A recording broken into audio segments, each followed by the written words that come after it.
Hello friend, আজকে করব কুচো চিংড়ি দিয়ে ঝাল ঝাল করে পেঁয়াজি।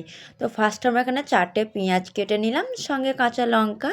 এরপর নিয়ে নিলাম ধনিয়া পাতা কুচি, নিয়ে নিলাম বেসন। তারপর এর মধ্যে দিয়ে দিলাম 1 চামচ লবণ, 1 চামচ হলুদ গুঁড়া দিয়ে এটা ভালোভাবে মেখে নেব।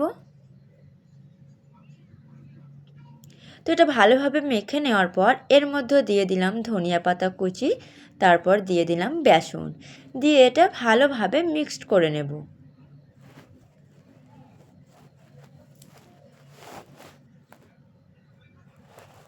এটা ভালোভাবে মিক্সড করে নেওয়ার পর এর মধ্যে এবার আমরা দিয়ে দেব কুচো চিংড়ি।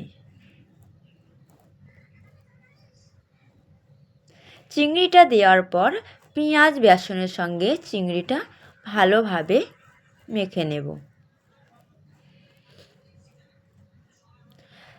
এরপর একটা কড়াই গরম করে এর মধ্যে আমরা নিয়ে নিলাম সয়াবিন তেল।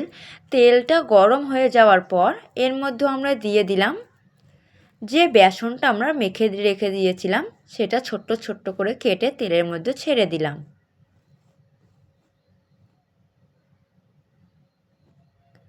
তো এগুলো এপিট ওপিট ভালোভাবে আমরা ভেজে নেব। তো এইভাবে আমরা পুরো পেঁয়াজগুলো ভেজে নেব।